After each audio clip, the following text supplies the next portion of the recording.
Rồi, giờ mở lại cái file frm sửa nhân viên, sửa lại cái này một tí. Cầm một box để phòng ban. Đây, xem vào đây. Đi ra ta. Relic.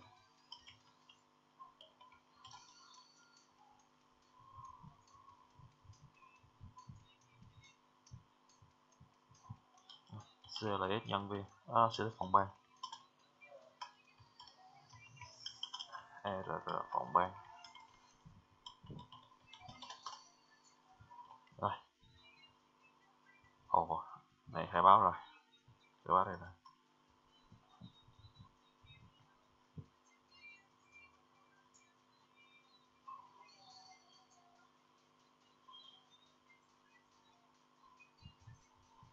Đây, có rồi.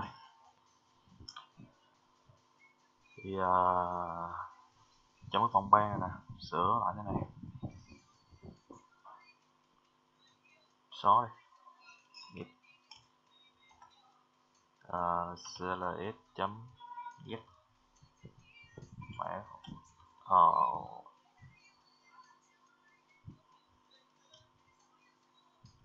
đây phải sửa đây.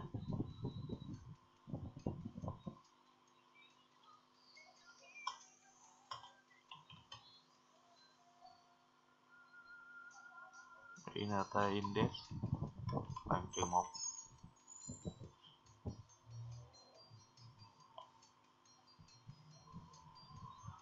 Cũng không được, phải dùng for error. Không được, nó đây for int bằng 0, y bé hơn r phòng ban chấm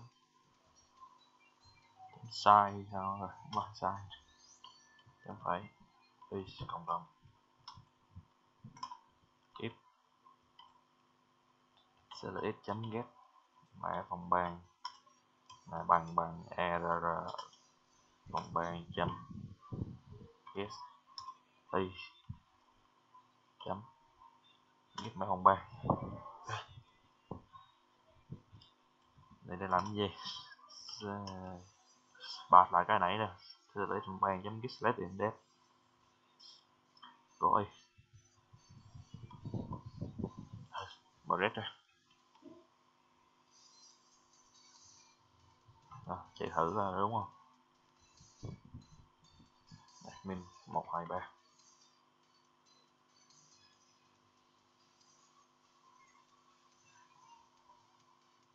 Đi vào cái phòng nghệ thuật đi, sửa. Ok, đây đúng phòng nghệ thuật ha. Rồi, phòng tổ chức biểu diễn rồi, sửa. Ra đứng trong phòng.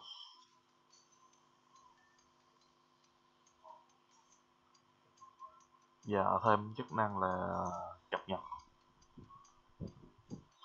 Tìm cái nút cập nhật rồi. Đây.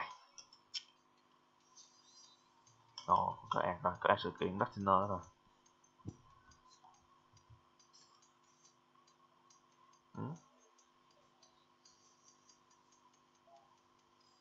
Rồi, kiểm tra là họ tên chấm chuyên hát rộng hay chưa, địa chỉ hát rộng hay không, số điện thoại hát rộng hay không. Rồi option bên chấm sau dialog đúng tin rồi. Rồi họ tên chấm get test.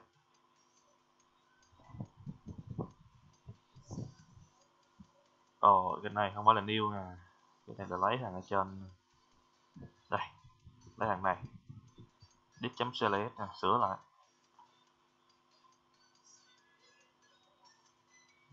Rồi xóa trong đó thì xong. Rồi địa chỉ stream ship mã phòng ban chấm get.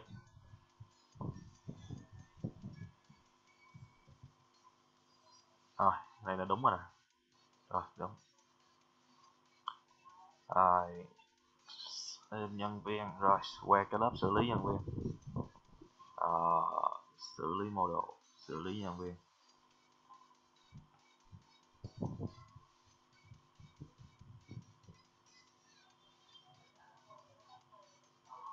Ồ, có cái hàm update nhân viên rồi nè. Ồ, khỏe quá. Cập nhật thông tin nhân viên.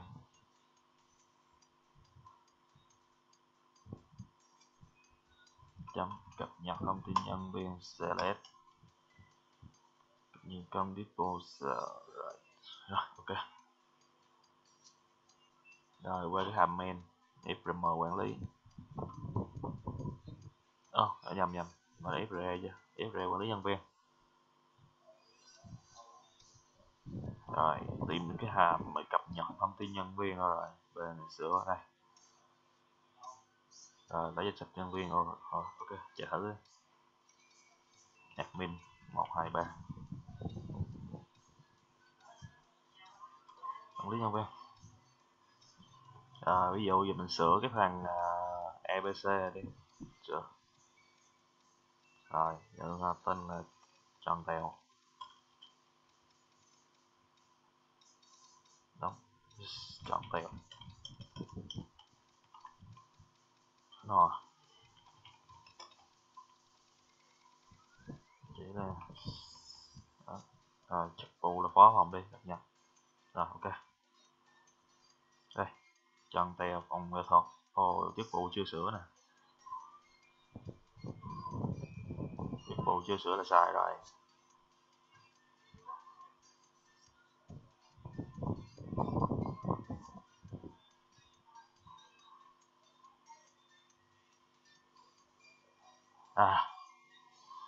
Chức vụ này chưa có. Copy lại cái hàm này đi, đặt ở đây, chỉnh sửa này, rồi chỉnh sửa thông tin nhân viên, chỉnh sửa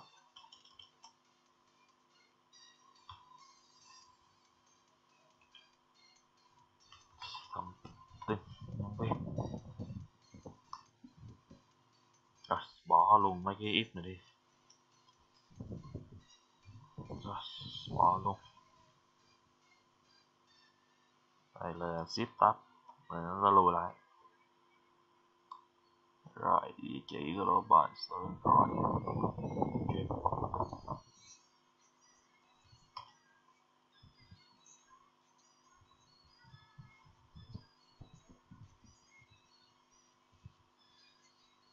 Rồi copy khúc này xuống.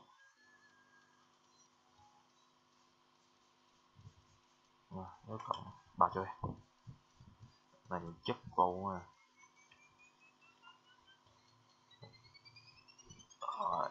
Global one chất vụ chuyển nó về kiểu string integer chấm tu string. Đây đúng rồi, chỉnh sửa thông tin nhân viên.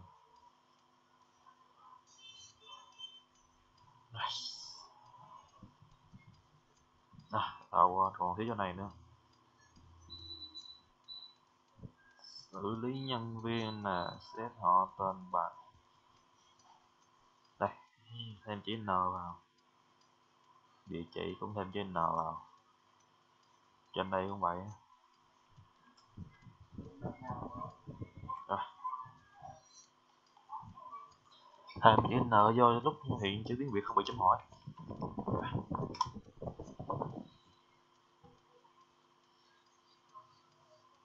Để sửa lại này đi. Chọn vâng tẹo. Rồi sửa lại là phó một, chấp nhận. Ok, đây cho một tẹo, chức vụ 2 là phó một. Rồi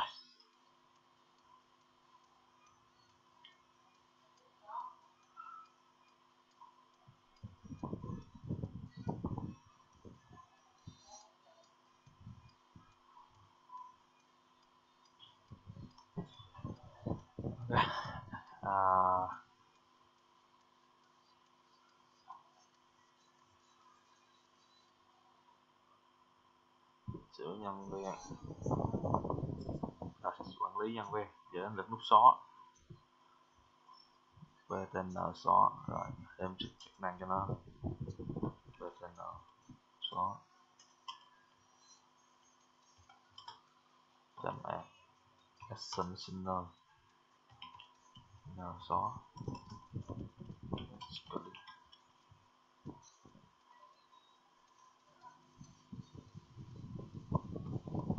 copy xuống đi.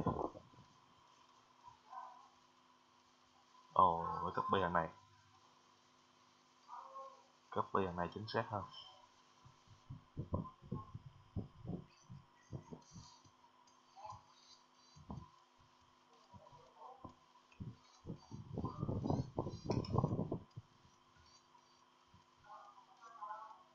Hàng này là xóa.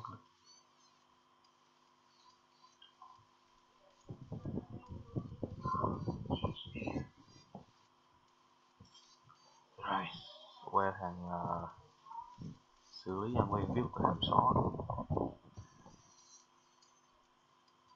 copy đại cái hàm đi, xóa nhân viên.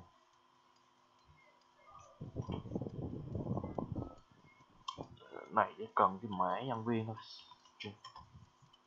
mã nhân viên xóa luôn đi. Delete from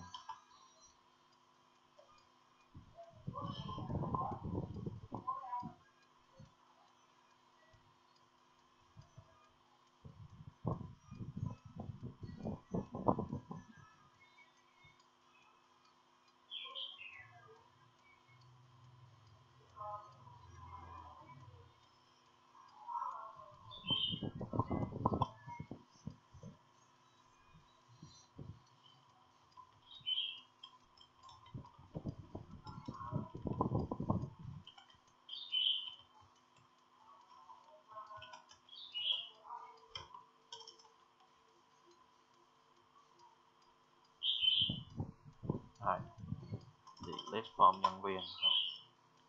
Ok.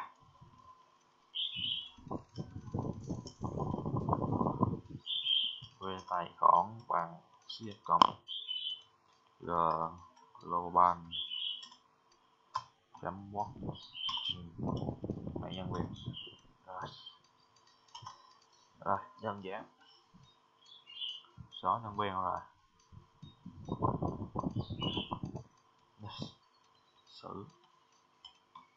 xử lý nhân viên, xử lý nhân viên bạn new xử lý nhân viên.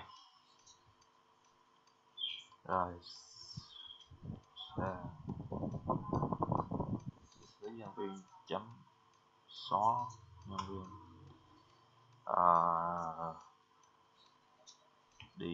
Default table mode nè, default table chấm get value.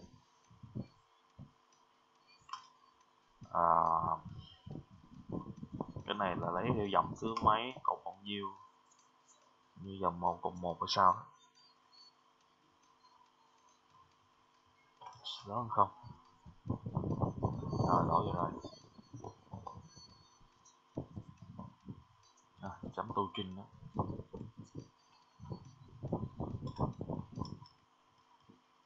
Cái này lấy sao quên rồi. Chấm tu trinh.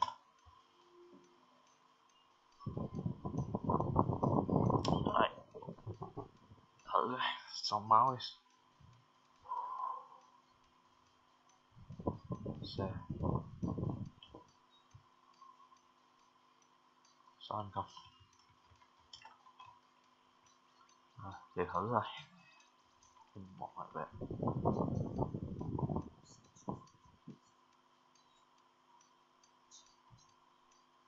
Dụ xóa không biết đi. Xóa tiền. Intro là chưa là gì hết.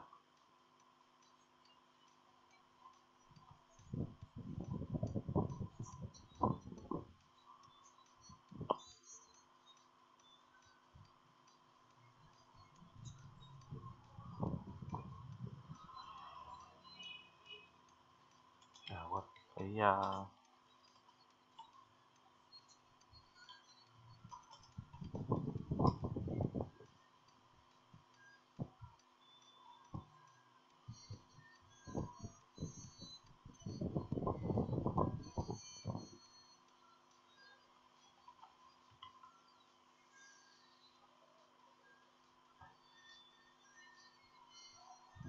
không biết.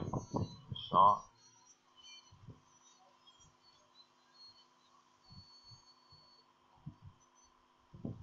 bè.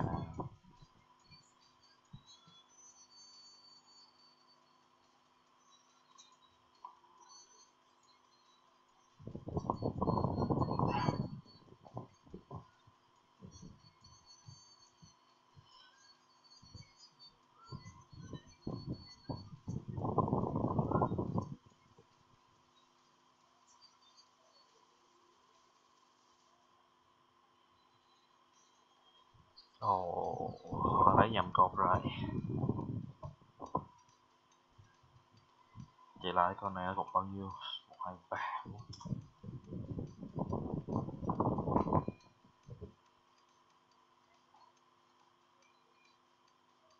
À, hàng này nó không có cột tài khoản, dựa vào cái mã nhân viên thôi. Rồi, sửa lại. Xóa nhân viên rồi. INT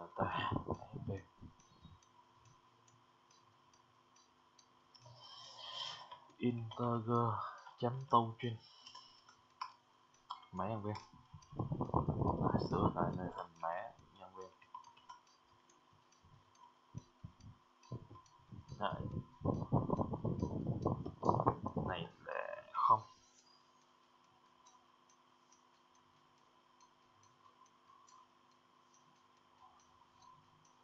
Nè, sửa bài bạn qua sửa lại để thành chinh. Công ép thì cứ in mà.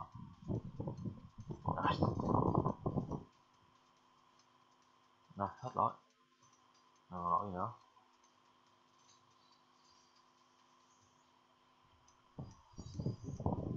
Rồi, chợ admin 1, 2, 3. Mấy nhân viên không biết. Rồi.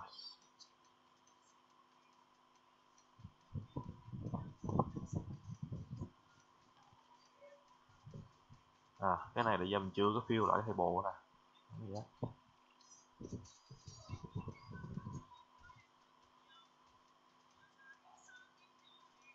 Rồi, lấy danh sách nhân viên. Rồi, ra một câu hỏi là if the option bên chấm sau còn thêm dialog null xóa nhân viên này. Phải thông báo phải the option bên chấm if no option là bằng bạn the option bên chấm get option. Rồi, đúng một lần.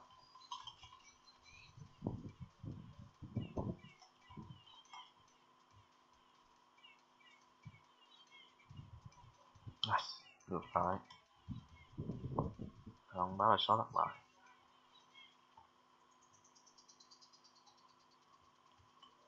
Có lỗi.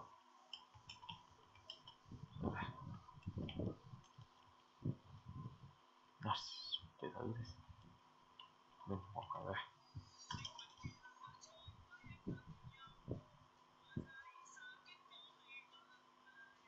Rồi, xóa XYZ đi. Xóa nhân viên này Z.